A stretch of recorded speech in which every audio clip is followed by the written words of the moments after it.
This is the Detroit Sports Podcast Network. The absolute dumbest, stupidest, and fakest attempt to orchestrate a scandal in college football history. Hold on, bedwetters, trolls, and haters. We're going to drop some truth bombs here next on Michigan Podcast. But there's going to be one team that's going to play solely as a team. No man is more important than the team. No coach is more important than the team. The team, the team, the team. Looks deep for Anthony Carter. Waits for it. Yep, caught. They said you can't beat Ohio State. Now what? Brady gets terrific. Throws it, and in. Touchdown, Knight again.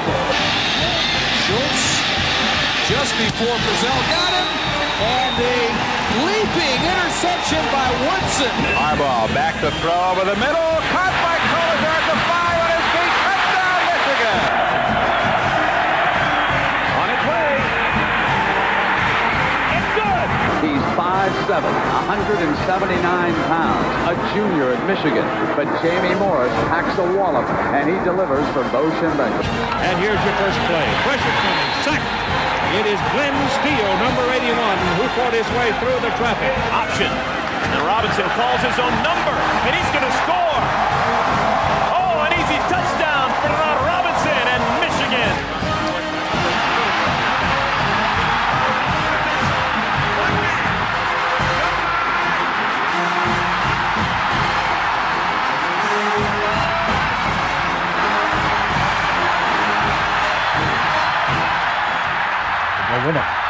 We're going to win the championship again because we're going to play as a team. And when we play as a team and the old season is over, you and I know it's going to be Michigan again. Michigan.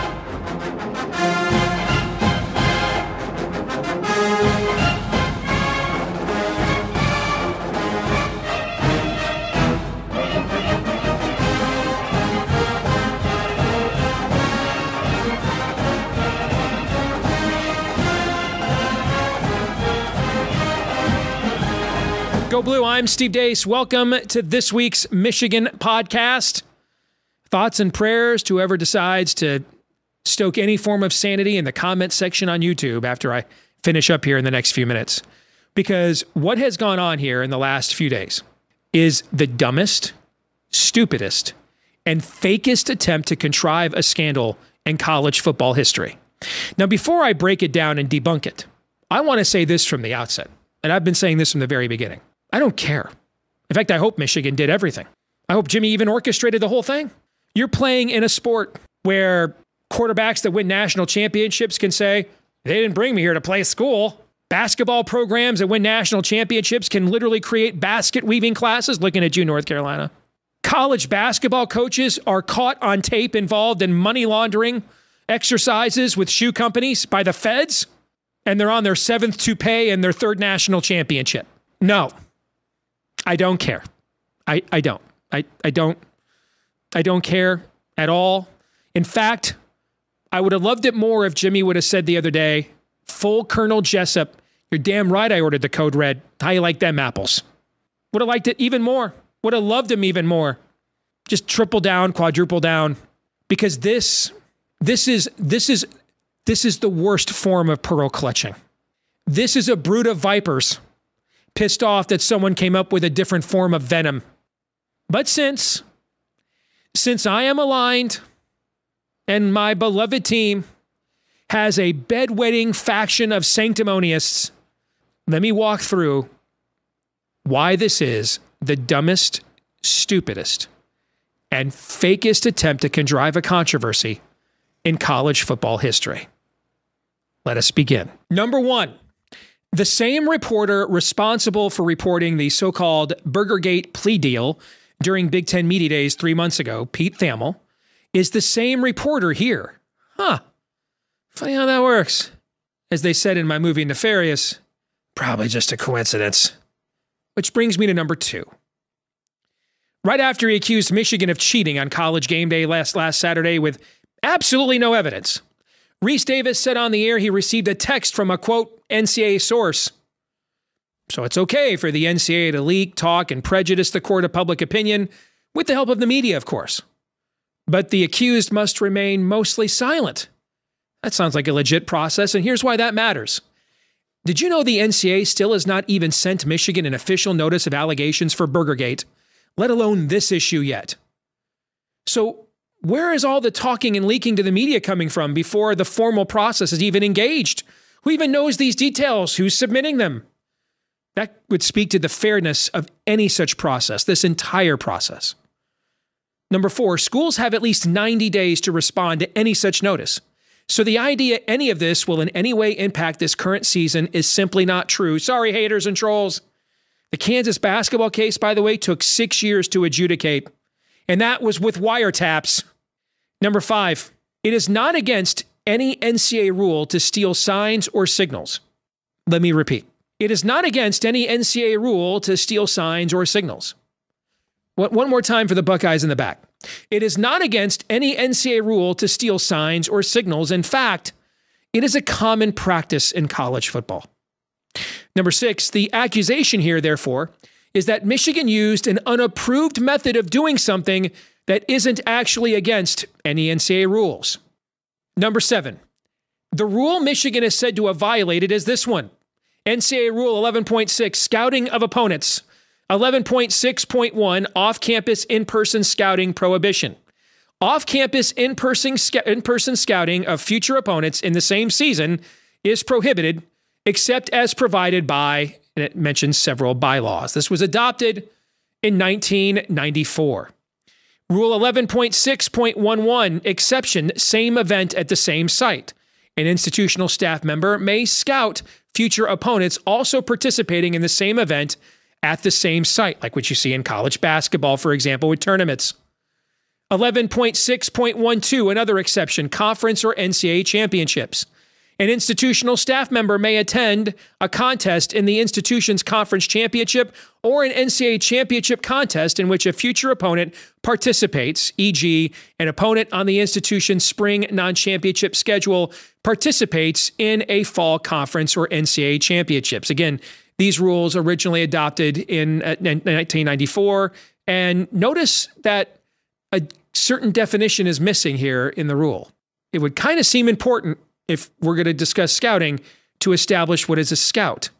Now, this rule was established originally in 1994, but not with the intent to ban scouting as a practice, which is why you watch film of the other team, for example, but as a budgetary measure because this method of scouting was too expensive for smaller schools to do it in person, the cost of travel, lodging, everything else. Number 9, in 2021, the NCAA took up the possibility of repealing this rule, but then decided it was pointless to do so, given how available this sort of scouting material is all over the internet and YouTube, because there's no real competitive advantage to it now anyway. You can go on YouTube, Twitter, every week and watch so many breakdowns, so much of the scouting footage, both with the TV tape, with the All-22. It's there all the time. So there was no point in repealing it. The rule was largely irrelevant. Number 10, an Ohio State source told The Athletic they knew Michigan was trying to decipher their signals, so they switched them before the game last year. Should be noted the Buckeyes then went out and lost even worse to Michigan than they did the year before. Number 11, the rule in question does not even define who is a scout. So if Connor Stallions paid some of his buddies to go to games, and they are no way associated with the program officially, are they now scouts? Is everybody there now a potential scout? For example, I see something happening at the medical tent that maybe they deny on television when they say a guy looks like he's going to come back. I see on the medical tent, man, that guy looks pretty injured. I don't think he's playing for the next few weeks. I post that on Twitter. The next week's coach sees that tweet and uses that in their scout. Am I now a scout? By this vapid interpretation, literally anybody in the stands at any point in time taking a picture or a video could be defined as a scout. How is that even enforceable? It doesn't define who a scout is. How could you possibly apply that to people that are not members of the program or the university? Number 12, The All-22 coaches film also provides a look at the sidelines. You could more easily zoom in on that film and get a better and more stable look at the signs and signals of a team without having to negotiate a crowd in an ongoing action in a real-time live setting. You can just watch the coaches tape, watch the TV tape, and then you don't have to worry about the play moving on, somebody standing up in front of you. You mean to tell me we had people sitting in Columbus videotaping the game, the sidelines, and that fan base was totes fine with it? No one said a word? Not to mention, most college teams call the plays at the line of scrimmage with a check with me system. I don't even know what advantage this would be. Next. Number 13, it doesn't violate a single NCAA rule if Connor Stalions, the Black Stallion, or Sinead O'Connor was hired by Michigan or any other school to steal signs or signals from the opponents. Let me say that one again. It doesn't violate a single NCAA rule if Connor Stalions, the Black Stallion, or Sinead O'Connor was hired by Michigan or any other school to steal signs and signals from the opponents. 14. So in summary, this entire case is about one particular method someone associated with Michigan may have allegedly used to perform an action that is actually not even against a single NCAA rule. Okay?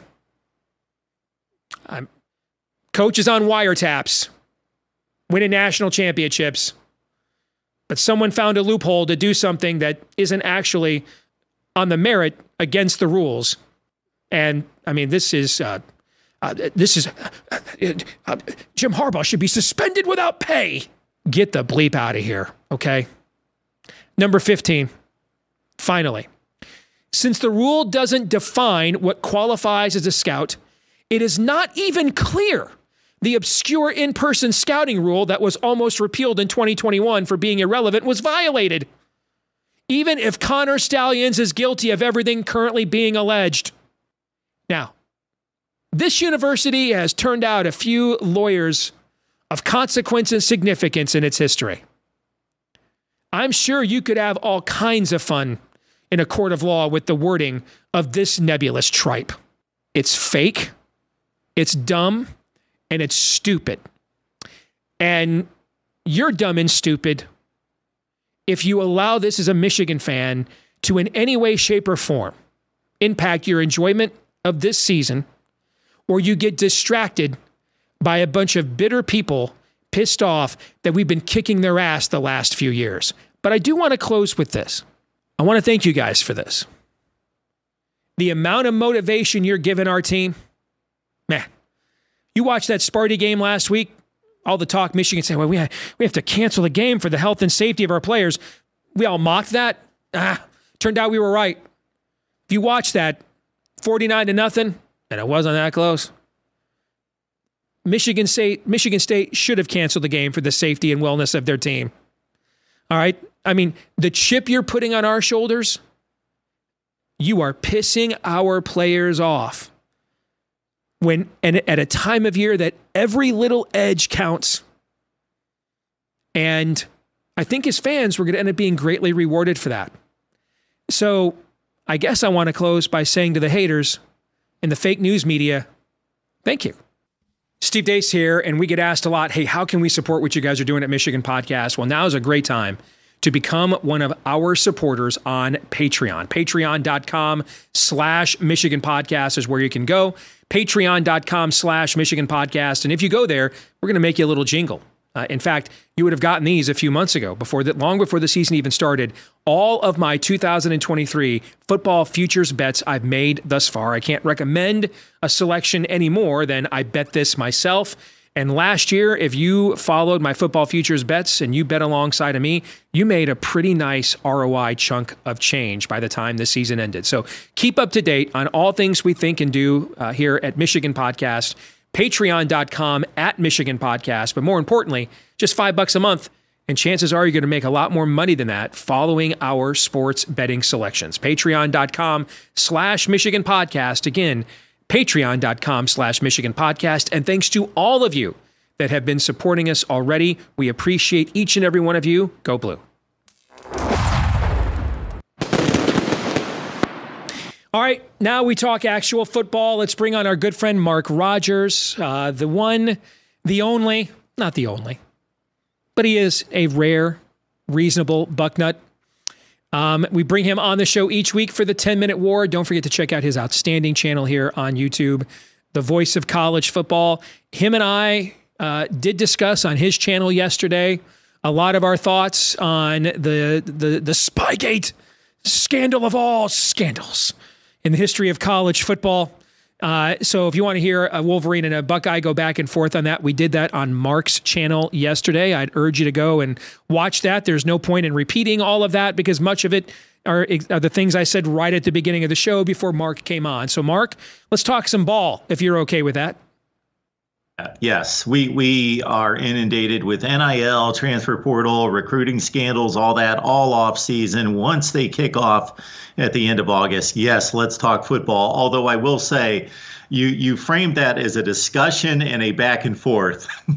It was neither. If you want to hear Steve rant on it, then yes, check it out. And I'm sure you got that for the first 15 minutes here. But it was certainly worth the listen. Yes.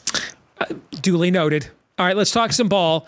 J.J. McCarthy is the new Heisman betting favorite, according to several books. Now, I bought him in the preseason at plus 2,000. I told you in the summer that I thought he would actually be the big Heisman candidate if Michigan had one and not Corum, because I thought we would see teams just sell out against the run, and he would be able to exploit that. I think it's a little early, given Michigan's strength of schedule, to anoint him as the front runner, especially because his QB, his efficiency numbers are the best in the country, but that's not usually the stuff Heisman voters look at. So it almost feels as if this is kind of like when AP voters vote in season based on how they think the season is going to go, maybe, than the games themselves. Like maybe this is like 2 or 3 weeks early before we get to that point. But what do you think? Steve, I hate the term best player in America, so let's just say the best ball handler, the best playing the position of quarterback, most likely, or running back or wide receiver. So we know what the deal is in college football regarding this award. I hope that the Heisman voters have become sophisticated enough to understand and to be able to observe who the best player at that position or a skill position on offense is, and it's J.J. McCarthy. I think coming into this season, the way Caleb Williams played in 2022 and specifically near the end of the year, and I look at the Notre Dame game as just being his showcase where I saw him against a lot of NFL defensive players, just make them look silly, run them in circles, do all sorts of amazing things. But Caleb Williams is not playing well. Some of it's offensive line related, but I thought that I was more confident of Caleb Williams being the best quarterback in the country entering this season than at any time in the recent past. Drake May is a guy that's been touted, but he has certainly shown signs of being, hitting those pockets of struggles against the likes of Virginia and Miami the week before, when he only hit 50% of his passes. J.J. McCarthy is just playing on another level. He is just playing with such fluidity, confidence, just making the right decisions. When he sticks his foot in the ground and decides to throw it, not that he can't throw on the run, because those are impressive throws as well, he is throwing with such conviction and making NFL throws this past weekend, and I know that he has. And you gotta excuse me, Steve, because I've watched less Michigan football at this point in the season than I have at any point in my life. I can just about guarantee that, because I'm not sitting through 49-0 games until the bitter end. And then I wouldn't be watching the starters anyway at that point. But J.J. McCarthy is the best player at those three positions right now. College football playoff rankings come out next week. They debut. And I think this is going to be one of the more fascinating challenges for the committee that they have ever faced, because it's very clear that they are very, I guess we'll say, intentional about constructing narratives and constructing narratives that don't get them caught later on with their knickers down, right? And so, like the first couple polls of the year, in anticipation of getting cornered and not wanting that to happen, you'll see them do some things that'll make you give them the Spock one eyebrow. And then when some of those things play themselves out later in the year, you kind of see what they were thinking and doing looking ahead, okay? In this case, the AP poll will no longer be relevant here next week, but it does create kind of the baseline expectation of what people think of these teams before the playoff rankings come out with 2 full months of games to determine those rankings. Michigan and Georgia have been 1-2 going back to August. Heading into this week with its bye, Michigan's strength of schedule is 77th.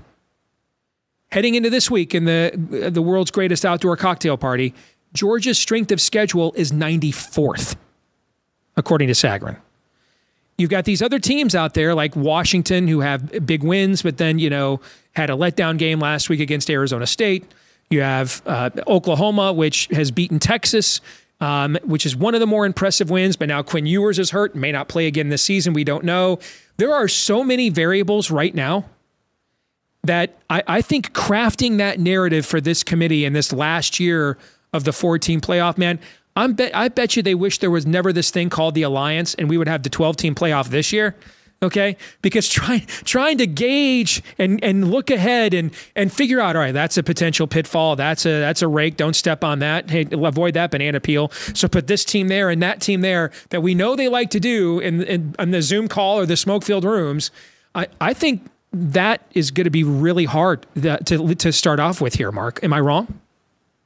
You're not wrong. It looks like the only conference that has the potential of playing its way out of this, and it would be unfortunate, would be the Pac-12, because there's just too many good teams at the top that are capable of cannibalizing the upper echelon of the conference. But otherwise, does anyone see enough teams out of the group of Penn State, Ohio State, Michigan, Florida State, Alabama, Georgia, et cetera, and then the 2 teams, of course, Oklahoma and Texas in the Big 12, playing themselves out of it? I think they're going to have some extremely difficult choices. Now, when you look at the AP rankings versus what we will see unveiled next Tuesday, Georgia, and I make this mistake as well, although I jump on others for doing the same, but it's just a natural reflex to call them the defending national champions. They're the 2-time defending national champions. It's not a boxing championship. It's not a boxing belt. They're not defending anything. They will forever be the 21 and 22 national champions.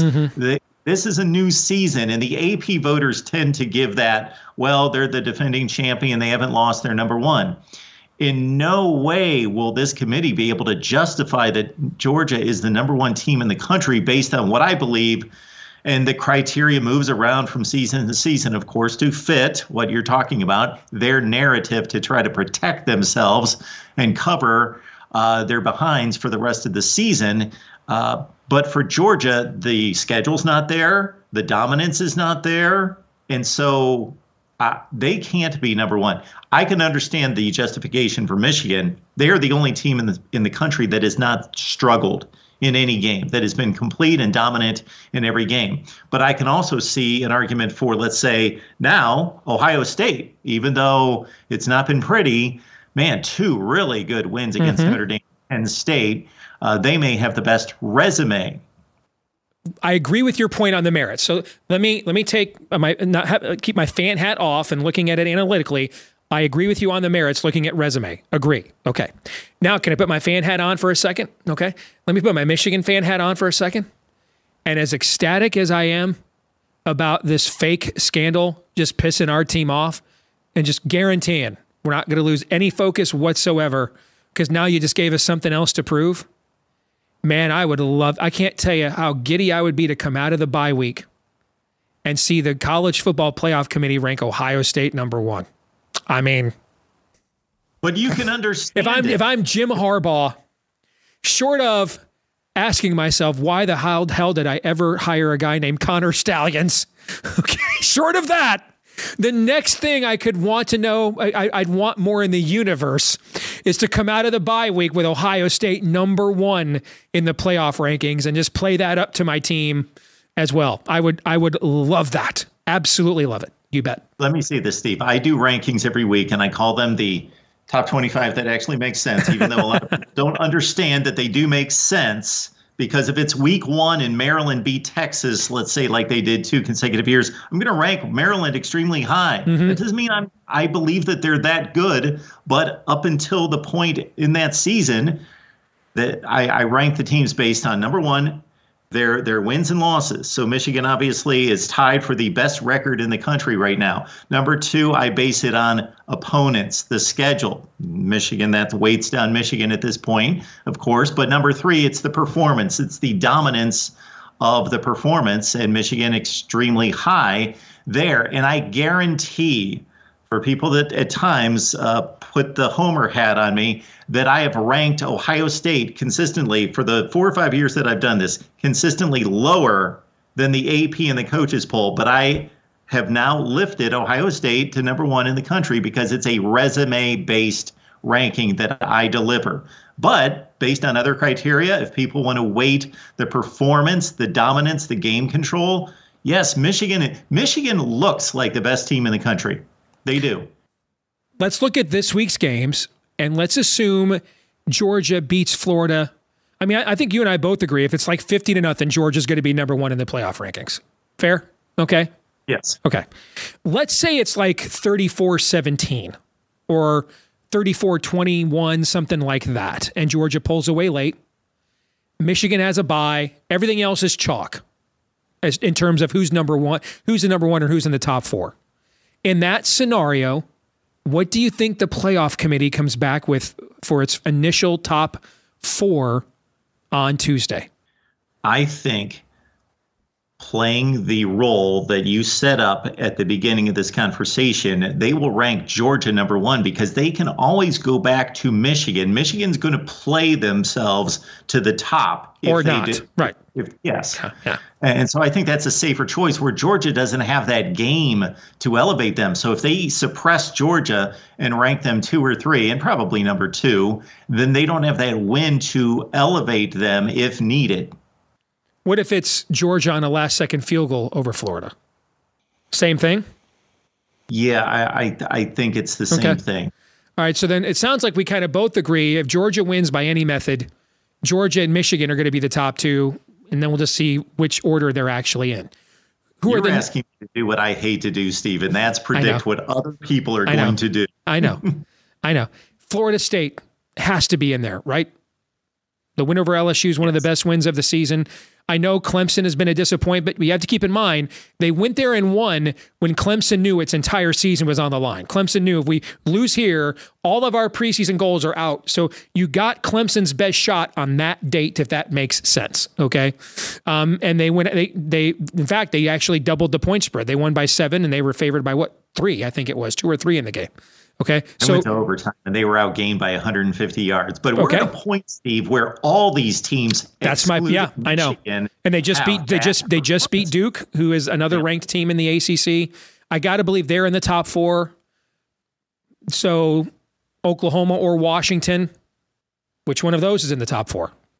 I've got Washington ranked ahead of Oklahoma, just based on. I mean, they both could have lost last week. Yeah. Even after that difficult game against Arizona State, which they looked like a mess.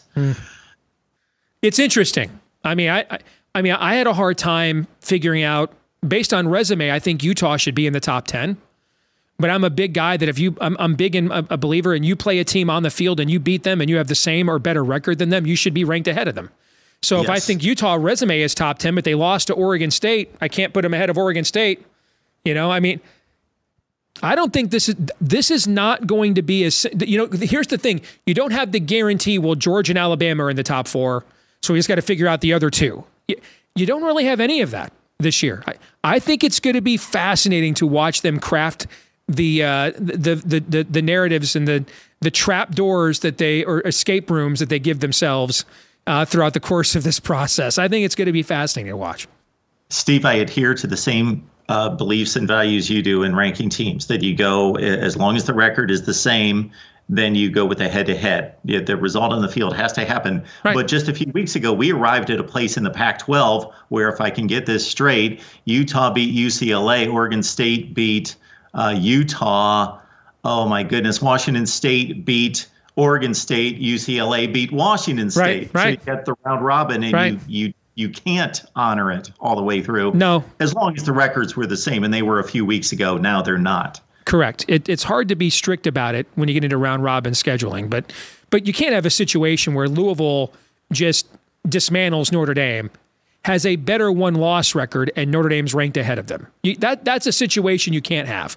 Okay, that to me that's kind of ridiculous. I completely agree with you, but I ran into that 2 seasons ago, 2021, when Oregon beat Ohio State, went to Columbus, and everyone thought, Ohio State's still better. But you have to honor that, and Oregon wasn't losing. And then they finally lost to Stanford, but Ohio State's got a loss as well. So now Oregon has this ugly loss against Stanford, and they go week after week after week playing lousy football against bad teams, and that kind of log jammed everybody else behind them that had better merits than Oregon if you were going to honor that head-to-head. So it does become difficult at times. Those are good points. Who's going to win the Big Ten West before we let you go? Oh, my goodness. I think if Wisconsin's going to take a second L this week against Ohio State, more than likely, obviously. So that would put Iowa, give them back the tiebreaker advantage if they're on a bye. So Minnesota's still alive now. Nebraska's actually still alive. Basically, its entire starting offense at the beginning of the year has either been replaced or injured for Nebraska. If you go back and look at who they started the season with, at quarterback with Jeff Sims and the injuries and the skill positions in the offensive line, it's almost a totally different offense than Nebraska started the season with, but they're still alive in the West too. They are. Iowa's the best team, and I would still put my money on Iowa, but not a whole lot. Because they went to Nebraska last year, or they had Nebraska come to Iowa City and beat them by 3 scores. Or lead by 3 scores until a little late surge, and they blew the division against a horrible 3-8 football team, and now they've got to go to Lincoln the final weekend. When you're the last team in the FBS in total yardage, any game is losable. Any game. I mean, if you watched Iowa, Minnesota, take away the controversy there at the end, which is hard to do. It's one of the most controversial calls in recent memories in the Big Ten. But in terms of watching that in game control, Iowa was in control pretty much most of that game. It's just the inability to have even a functionally competent offense. You have 129 yards of offense in a game? In a game, man. They're completing 44% of their passes in 2023. That's nuts. That is absolutely nuts. It's crazy. All right. Thank you, Mark. Good to see you as always. Appreciate it, Steve. You bet. This week's Twitter poll results. Do you embrace Michigan as the villain? 75% of you said yes. 25% of you said no. Put me firmly in the yes. I mean, it's only fitting. We got the greatest heel in wrestling history, Ric Flair, who played the role so well that it became popular. More popular than even a lot of the heroes in pro wrestling. It's only fitting that we've got Ric Flair as a big Michigan fan. 4 Horsemen, baby. Oh, yeah. I'm totally in on it. Totally. Because you only earn this level of hatred by kicking their asses. That brings us to our feedback of the week. Timothy Brundage says, I'm 49 years old. Timothy, I'm 1 year older than you. I graduated from Michigan in 1996. I've never seen quarterback play like this. Ever. Never, ever. And I agree. Maybe if we had had more time with Drew Henson. Remember, he had to compete for reps with Tom Brady for 2 years, and then the year that was supposed to be his, he broke his foot in fall camp and missed the last portion of fall camp, missed the first month of the season. And then by the end of the year, I mean, the way he played against Ohio State and Columbus, for example, was incredible and very similar to what you're seeing from JJ now. But we never really got a fully developed this season and the team is yours, Drew Henson. And then he left the very next year, courtesy of George Steinbrenner and the Yankees. And so it kind of feels like we're getting who Drew Henson would have been in what we're seeing from JJ McCarthy, or what a Devin Gardner would have looked like if he had a real offensive line to protect him. It's the best quarterback play I've ever seen. And I go back, I came of age with Steve Smith, and then Jimmy remains my still all-time favorite player. He, of course, was a first-round draft pick. Elvis Gerbach set every record. John Navarre broke, and Chad Henne broke all those records. But the combination of athleticism, poise, arm strength, and accuracy, throw in the athleticism, and yeah, I think what Jimmy said last week, that when it's all said and done, JJ is going to go down as the greatest quarterback in Michigan history. I think that is very possible. But a lot of that is going to be determined what happens in November, because quarterbacks are ultimately judged on wins and not stats. All right, that's going to do it for this week's episode of Michigan Podcast. We will be back next week for the bye, so make sure that you are tuned in for that right here on the channel. Until then, like, rate, subscribe, share, 5-star review. Help us to find more Michigan fans just like you by doing those things and pleasing the algorithmic gods. Thoughts and prayers to those of you who will attempt to bring some form of sanity to the comment section on YouTube this week. I would advise against it, but maybe you've got too much free time. Don't forget to follow us in between episodes on Twitter at Michigan Podcast as well. Until the next time, I'm Steve Deace. They got nothing. Go Blue.